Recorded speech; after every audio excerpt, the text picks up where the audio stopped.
Be confident, be bold, be authentic, but don't forget to take action. This is Ordinary to Badass, where our stories empower women to step into the spotlight of their own lives and pursue what they're truly passionate about. It's time to step into the arena and become more than just extraordinary.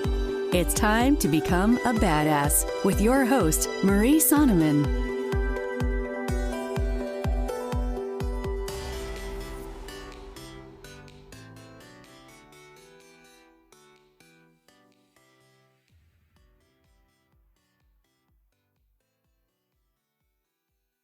Welcome to Ordinary to Badass, episode number 205.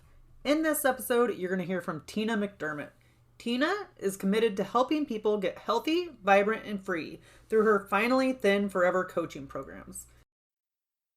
In this episode, Tina and I talk about joy, how to get rid of stress, healthy eating, and how she overcame all of these hardships, including the death of her sister and Lyme disease. She even ended up coaching me a little bit because I'm one that naturally suppresses my emotions, and I'm trying to work on that, but how that relates to eating. So you're not going to want to miss this. Stay tuned.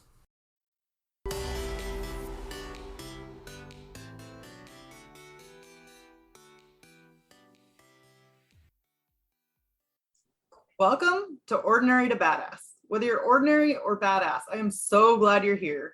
Today's guest is Tina McDermott. Tina, thank you so much for being here. Excited to have you on the show. Thank you so much for having me, Marie. So nice to be here. So before we go any further, I've got to ask you, do you consider yourself ordinary or badass? Hell yes, I'm a badass. What do you think? Yes. I love it. I like it when people just own it. Yes, absolutely. Have you always felt that way? No, I don't think I've always felt that way. I think as a child, I probably felt like a total badass. And then, things happen. And then you kind of go roller coaster through. But then, I'm a total badass, though. I'm a cyclist. I'm an athlete. I was a total badass in my 30s. And I still am. Like cycling, I was a total badass. And as far as my work is concerned and my life and everything else, absolutely now. I own it. So was there like a specific instance where you're like, oh, I'm a badass? Or was it a series of events over time? Ah, man. I don't know if there was one specific. It's probably a series of events over time. You got me thinking about me as an athlete, and you complete a 100-mile bike ride and you're like, oh my gosh, I did that. I really am a badass. Holy cow. Nowadays, I never want to ride 100 miles ever again. I just think that it should be against the law from, no, I'm teasing. 54, I'm like, yeah, I probably could, but I don't want to. I own that. I totally own that. I don't ever want to ride 100 miles again. But, I've been running my business for 21 some years, and I've helped so many people in their lives through fitness, through weight loss, through just health and wellness, through my coaching and through my personal training.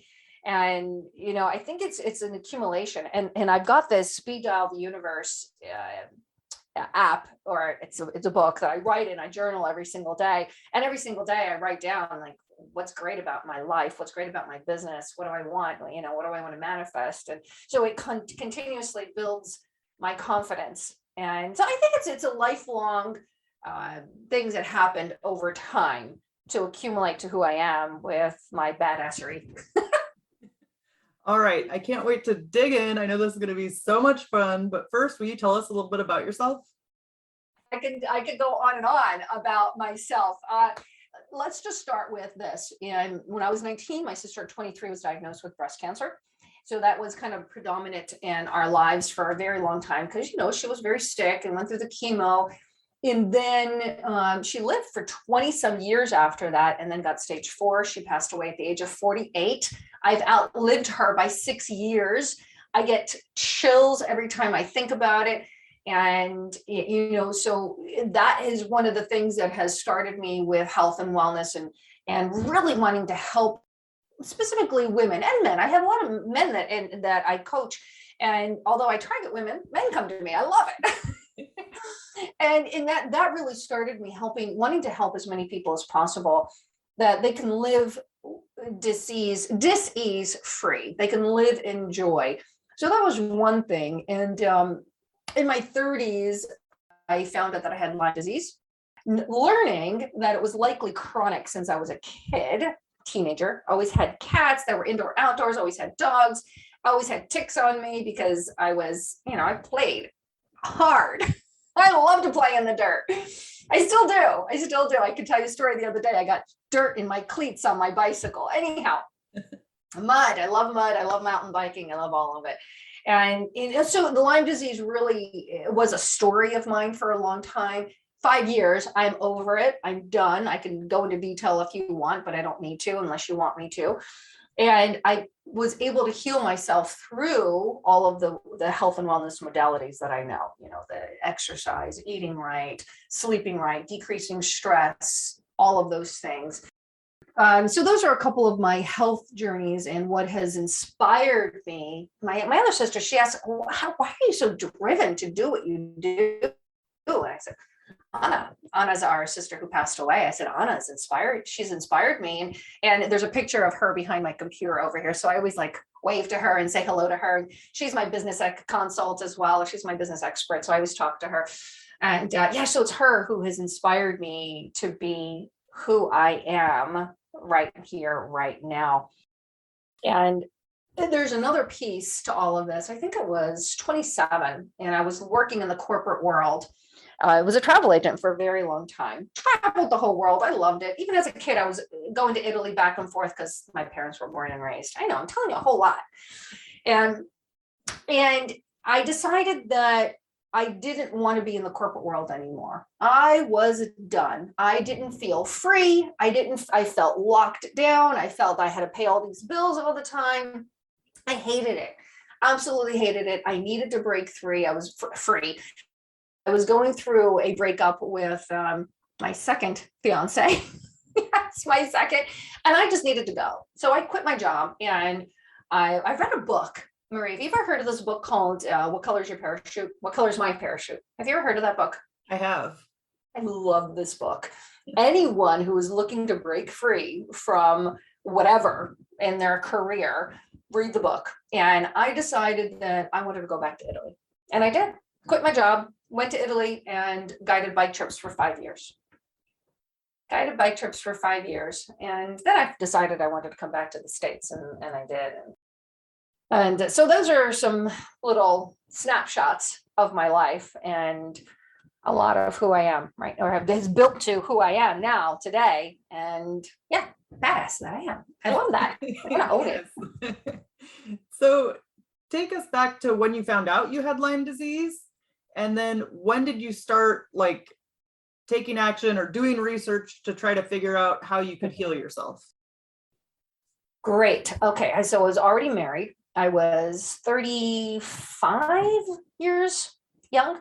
I was about 35, 36, and very, very active, riding my bike all the time, anywhere from 250 to 300 miles a week. That was my life, was being on the bike. So was my husband. We were cyclists, and I found myself drained, exhausted. I'm like, I can't even think about getting on my bike today. What's going on? Go to the doctor, and he does some tests, and he says, oh, your thyroid's a little off. Let's give you some thyroid medicine. 2 months later, I go back to him. And I said, I'm still exhausted. I'm taking my B12 that you gave me. I'm taking the thyroid medicine you gave me. And mind you, this is before I knew a lot about natural health and healing. And I knew some because I was helping my sister through her. No, actually, this was before that because she didn't go to stage 4 until a little later. She was cancer free for about 20 years. So she was cancer free at this time, but I knew enough. And I went back to him and I said, I'm still exhausted. This is not me. I'm an athlete. I'm up, I'm out, and I can't even ride my bike. And he says, let's do some more tests. And I was literally fortunate. I'm using the word fortunate, Marie, to have come up as positive with Lyme. Now, really, you're fortunate? No, because most people have a false negative. They're positive with Lyme, but it comes up as a false negative. Mine came up as a positive.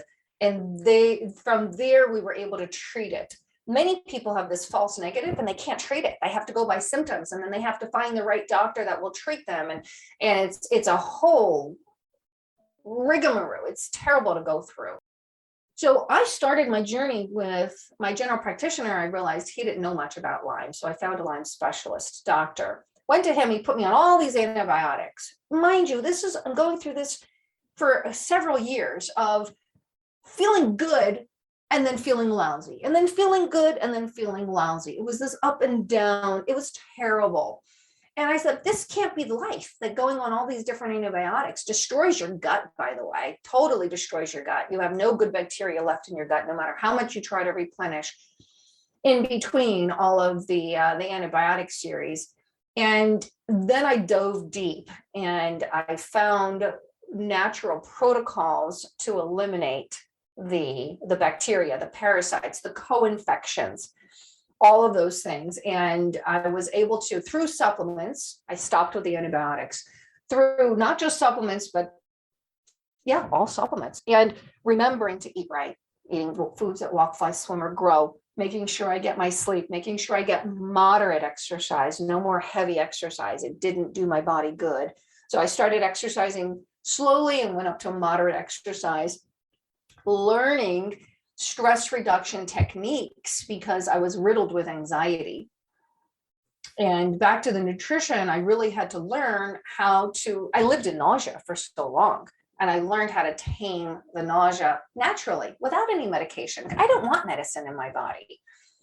And finally, I did find, on top of everything else, another supplement that really mimics what your body already creates. And that, I will tell you, completely eradicated it from my body.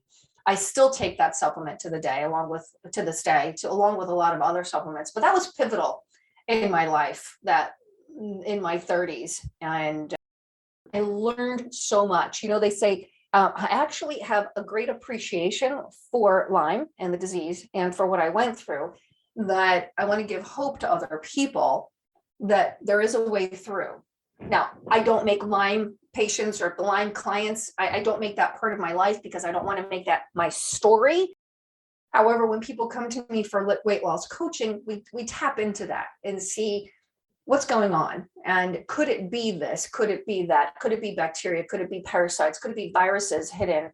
And we work to get rid of them. So I'm appreciative of what I went through, because I learned so much in order to be able to help so many people. So what I love about your story is it sounds like you were your own advocate and you really dug in and found out, or did your research, what would work for you or what would help you and help your body. I think so often we think like the doctors are the professionals and we have to listen to their professional advice and forget that we can do our own research, or there's other ways to go about it. Yeah. How did you get the courage or even the thought to start investigating this yourself and to dig in? I didn't feel good, Marie. And I know that we are here. Look, I am grounded in this fact that we are here on this earth for joy. We are here for joy. And I was not in joy. Like, something's not right here. And I've never put all of my eggs in one basket. Never, with my work life, with I'm not going to say with my husband. All my eggs are in his basket. That's funny. I had that thought. But yeah, so, and even with my health, I had other practitioners. I had my general practitioner, which he knew nothing about Lyme, but he was good to order tests for me. And then I had my Lyme specialist. Then I had my nutritionist. Yes, I'm a nutritional consultant, but I had a nutritionist who did a lot of work for me. I had my acupuncturist who helped me a lot. I had massage therapy. What else did I have? I knew to do all these modalities, and I asked questions. I researched. I read books. I looked into things. I took different kind of supplements. What's going to help? Different kind of protocols. What's working for me? What's not working for me? And yeah, I'm driven to have joy in my life. And I'm driven, Marie, to the message that life is for joy. And if you're not in joy, dig deep, figure out what's going on and what you can do to help bring you to joy, or even just take that next step. Take that next step from depression to, I think anger is above depression. Like that's a good sign if you're angry instead of depressed. And take the next step to being contentment, take the next step. You can't go from down here all the way up here, but you can take those next steps and drive towards joy. Yes, I think joy is it's such a good thing, but we forget that we have to be intentional about it, that we have to do things like, oh, let's have a dance party, let's do that, like things that light you up or make you happy. Like we really have to make sure to to fit those in our day. I'm having a dance party. Yes, for those that can't see, Tina is definitely having a dance party over there. I love it. I'm dancing. And along with that, you talked about stress reduction techniques. Yeah. I know that life is stressful, especially like with the pandemic and everything going on. Can you share some of those techniques? Oh, yes. I was anxious since I was a child, and through the Lyme, it escalated majorly. And the number one technique: go ride your bike, go for a walk, breathe. Simple things, right? Simple things. But the simplest of all of them is when we're hit with a stressor, a major stressor. Okay, whether it's you stub your toe, or you bump into the door, or you just hung up from a very difficult conversation with your boss or a client. The stress happens and we hold our breaths. We hold our breath. We go. Think about it. You're waking up in the middle of the night. You're at a strange house and you're walking towards the bathroom and you stub your toe. What's the first thing you do? Right? And as opposed to holding your breath, stop, take long, deep breaths in through your nose, out through your mouth, and the pain will subside. The stress will subside. I've done a lot of breathing classes and breathing techniques. And at first I was like, breathing? We breathe on a normal basis. What are you talking about? This breathing techniques. This is weird. And the more I learned, the more I understood the power of our breath. And the saying is, you cannot be in pain and be breathing at the same time. Actively breathing, intentionally breathing, right? Like you said, you cannot be depressed and breathing at the same time. You cannot be anxious and breathing at the same time. So stop and take long, deep, intentional breaths, 10 of them at minimum, and check in. Or just have your mind just be blank for a few moments. I'll tell you a quick story. I was on a plane coming back from Florida, my best friend, and I'm sure she had some mold in her apartment, and my ears were filling up. I was not feeling all that great, and I'm flying home, and I've had ear problems most of my life, and I felt that familiar, terrible ear pain starting to happen. This is before I knew about earplanes that you can put in your ears. This is before that. And I'm like, holy cow, how am I going? My ear is going to rupture. And I was in the middle seat, and I don't know what those other people were doing. I don't care what they were doing. I breathed. I used a particular breathing technique that calmed the pain, and my ear popped right before we started to descend, and the pain diminished. And I promise you my ear was going to pop, but I breathed. I did this breathing technique. So breathing, and you don't need to know any techniques. All you need to know, breathe in through your nose, breathe out through your mouth. Do it 10 times. Keep it simple, silly. Keep it simple, silly. I'll show you another one, and I'll explain what I'm doing. I want you to tap. If you do it right now, just tap right underneath your collarbone. I don't want to mess my microphone up too much. But if you get your fingers and you just tap right underneath your collarbone, you can even hear my voice changing a little bit. That is a de-stressor right in itself. I can even feel it just energizing my body and bringing universal energy into my body and shifting any kind of stress that I might be in. Okay. Because that's the thing. When we have stress, we need to stop, acknowledge it. Okay, I'm having stress right now. What do I do? You need to change your state. Change your state. Breathing does it. Tapping does it. Look, there's all sorts of tapping techniques. Tap above the eye, on the side. Forget about all of them. Tap right underneath your collarbone. Be like a gorilla. Okay. But with your fingers and be a little gentler. Okay. And that will change your state. Other things, Marie, that change your state are simply getting up and dancing, having a little dance party, right?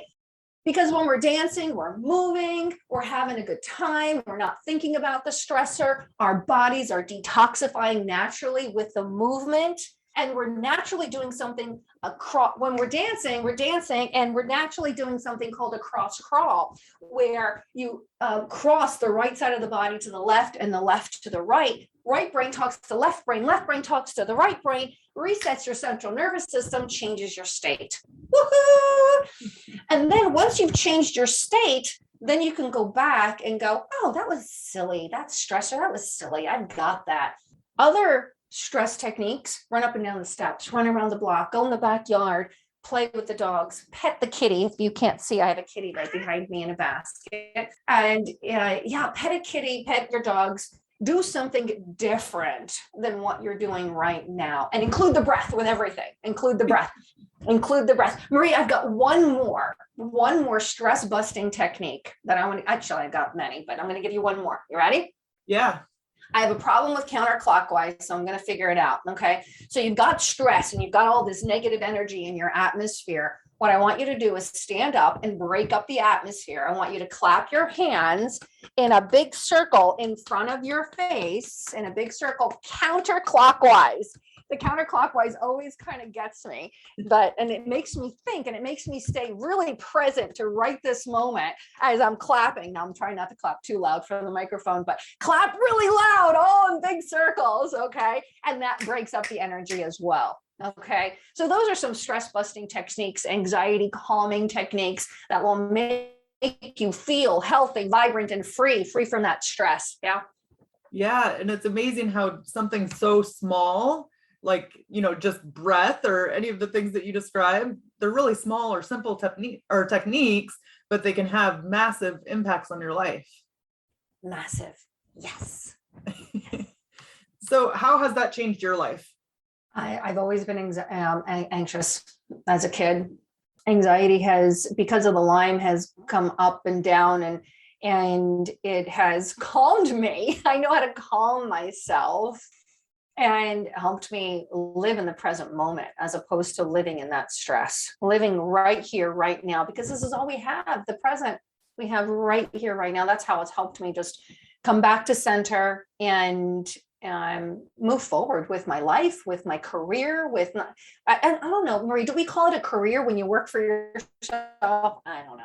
With my business, and with my mission in life, let's call it that. And that is, again, as I said, wanting to reach as many people as possible in this world to teach them how they can live healthy, vibrant, and free. I know I say that often, but I really want to bring that home to you, to everyone, to all of your listeners. Yeah. And that it's a possibility. That's something that we can accomplish. It's not just for Tina, or it's not just for me, it's for everybody. Yeah, exactly. I've been through hell, and you don't, and there's another side to it, and you don't have to stay down there for too long. There's a way up, there's a way out, there's a way to freedom, there's a way to joy. Yeah. And I also think it's good for us to hear your story, to hear how you dealt with your sister's passing, how you overcame Lyme disease, because sometimes with social media, we see oh, everything's perfect. Everything's all gumdrops and lollipops, and we don't see the hard stuff that we face behind the scenes. So I love that. Yeah. Gumdrops. Funny. So Tina, you talked about quitting your job and moving to Italy for 5 years. I would love to hear more about that. What were you feeling before you made that decision? And then how did you get the courage to do that? And what was the effect, or what did you learn from it? Every day I was going to work, and I put 1000% into my work, no matter what I'm doing.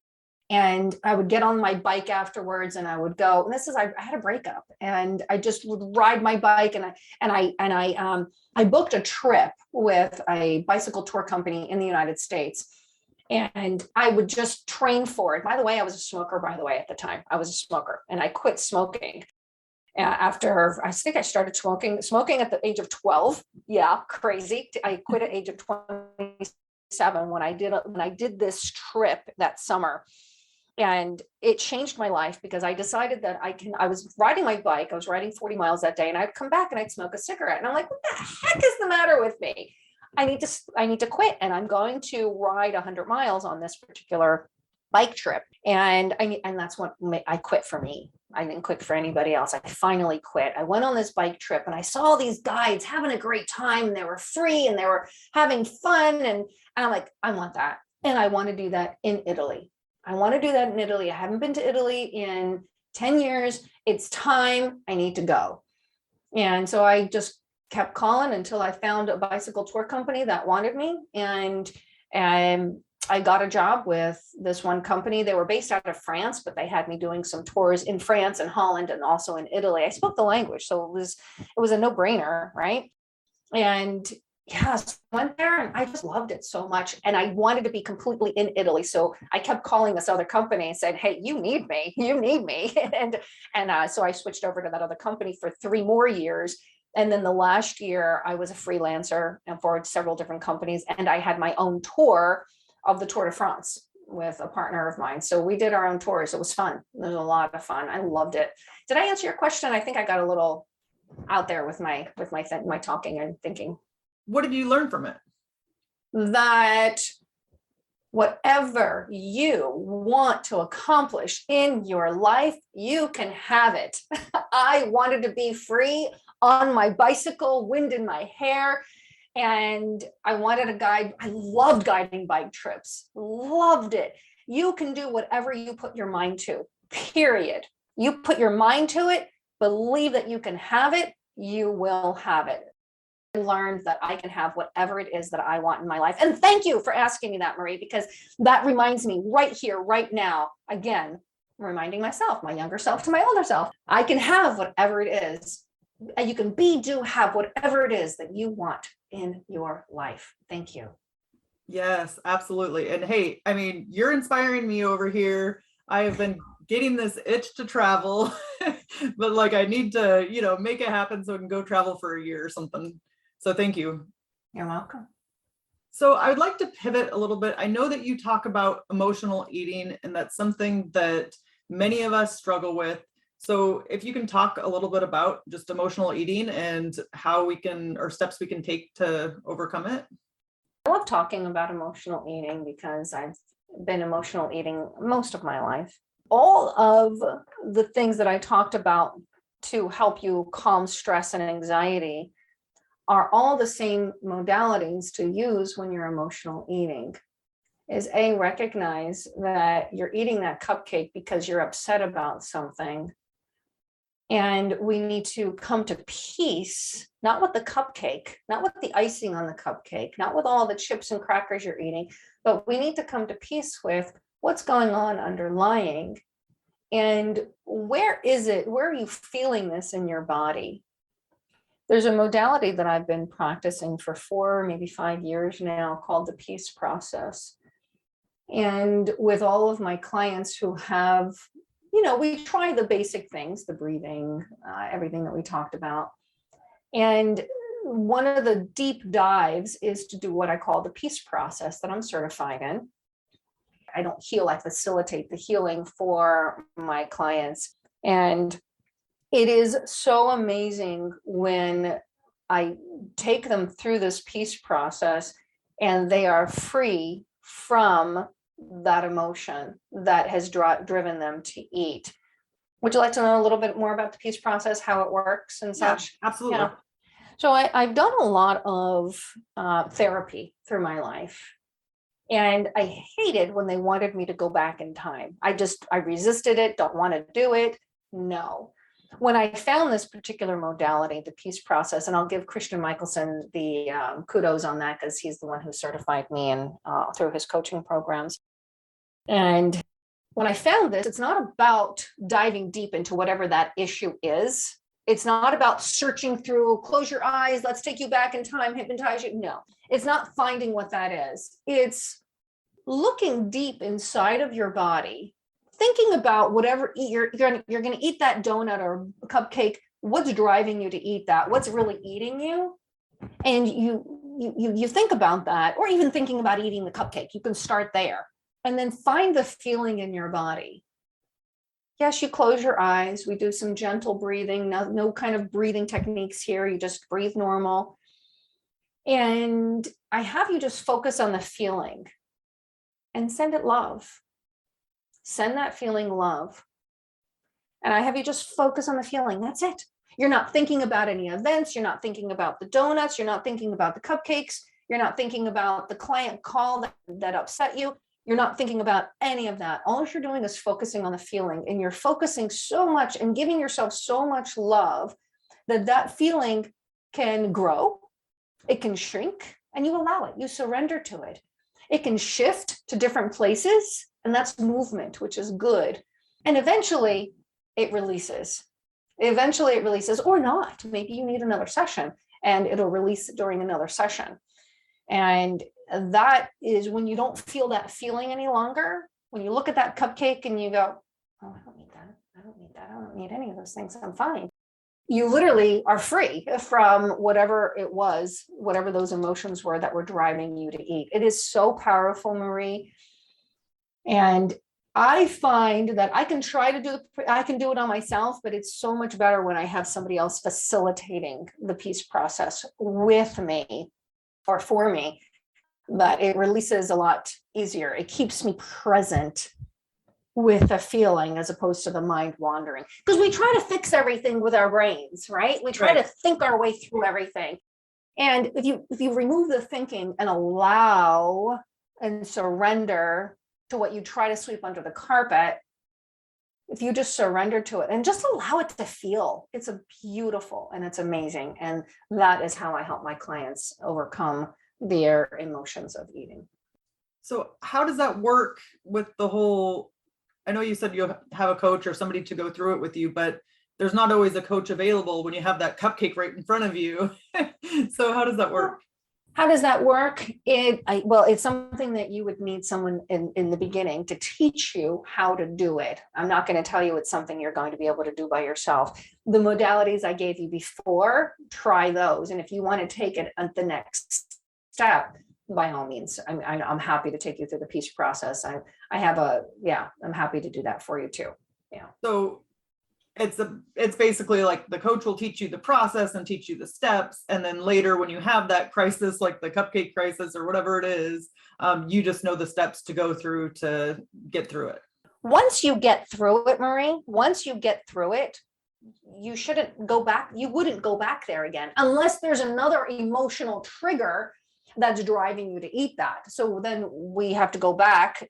You can either do it yourself once you've learned it. Again, I find it better when I have somebody facilitating it for me personally, or you try doing it yourself, or you have your coach take you through that peace process. But you can take yourself through the peace process. It's something that beyond an audio program, it's something very unique to the individual. So you learn it and you find yourself faced with another stressor, another emotional thing, and you've got pizza or a glass of wine, and you're like, okay, I'm going to go for the wine. Oh, no, let's stop. What's driving me to want that wine? And then you do the peace process on yourself, or you call your coach and say, hey, I need a quickie 5-minute peace process, which I have my clients do. Yeah. Nice. Yeah. So one thing that I would often struggle with is being a police officer. I'm not taught to pay attention to my body or how things are feeling or emotional. So does that process help? Because it's not necessarily just listening to something in your body at first. It's like probably the hunger is the trigger. And then once you're like craving sweets or wine or whatever the thing is, maybe does that help because you're just going to automatically sit with yourself and then paying attention to your body? I'm curious. It sounds like as a police officer, you're not connected with what's going on inside because you're connected with what's going on exteriorly to make sure everyone is safe. Is that what I'm hearing? Right. Yeah. And like, obviously you have moments of chaos at work. So you're always like shutting down like how you feel or how your body, like you're just going for the danger and focusing on the external. And I think that just eventually starts to translate over to every part of life. Like, yes, I've been working on that, but it's still something that's deep rooted within me. Understood. I think it's going to be a matter of working on developing a new habit of, oh, stress is coming my way. Don't go after the stress. Stop for a second, breathe, use your techniques, and then go after the stress. It's almost the same scenario as put your own oxygen mask on before you can put other people's oxygen masks on. So it's a developing a habit to use your stress busting techniques. And the peace process, again, is something that is learned through it's not going to be learned over a podcast. It's not going to be learned right here. But it is something that is available in the world that I use, that there are many coaches that use this peace process that can help you get through that. But again, I think it's developing that new, different kind of muscle, different kind of habit of, okay, let me take care of myself first. Let me check in. How am I doing? Is it hunger? Am I really hungry, or am I thirsty, or am I emotional about something? So you have to stop, breathe, and check in. What's going on? Am I hungry? Really? Am I emotional? Am I thirsty? A lot of signs of hunger are thirst, by the way. Yeah. Yes. No, I can believe that. I'm a person who used to get my coffee or my water in my coffee. Not anymore. Now I drink water, but so I would love to know, what is the biggest problem that you see that your clients are coming to you with, or the biggest question that they have that they're struggling with? But weight loss, most people are struggling with losing weight, and that's why they come to me, because they want to lose weight. And my philosophy, what I do with them is I help them get healthy and implement healthy habits, and the weight loss comes as a side benefit.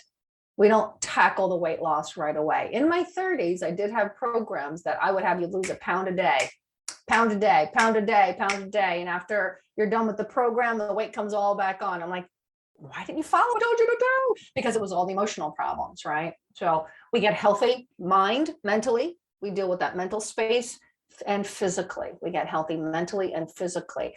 And the weight loss comes off as a wonderful side benefit to being healthy everywhere else. Yeah. Yes, I love that. I think it's absolutely about the mindset piece, not about the diet. Like, the diet is treating the secondary problem. Precisely. And I don't even like the word diet, because it's a capital D, capital I, capital E with a small t. We want to live it. We don't want to diet. We want to live. I love it. So let's end with a tip to encourage women who are in the arena fighting for the life that they want. You are meant for joy in your life. Reach for it. Dare to dream and make your dreams become a reality. Reach for them, because you are worth it. You deserve it. You are put on this earth to serve and to love and to be joyful. Don't let anyone steer you wrong. Follow your inner tuition, and don't let anyone steer you any other direction. Just go for it, because you can. You can do whatever it is that you want in your life. And Tina, how can we connect with you? You can find me easy on TinaMcDermott.com. That's my website, TinaMcDermott.com. And I also have a free gift for everybody. Should I tell them now? Yeah. All right. It's my Joyful Gut Reboot Guide. And it's all about those 5 different things that you can do, simple energy habits that you can do to live a life that's healthy, vibrant, and free. It's TinaMcDermott.com/JG, which is Joyful Gut. Awesome. I will throw that in the show notes. Thank you so much, Tina. You've been a total badass, and I've enjoyed hearing your story. Thank you, Marie. You're a badass. I love it. Thank you so much. And with that, we'll end our show. To all the badass women out there staying in the arena, wherever you are, whatever you're doing, own it and get after it.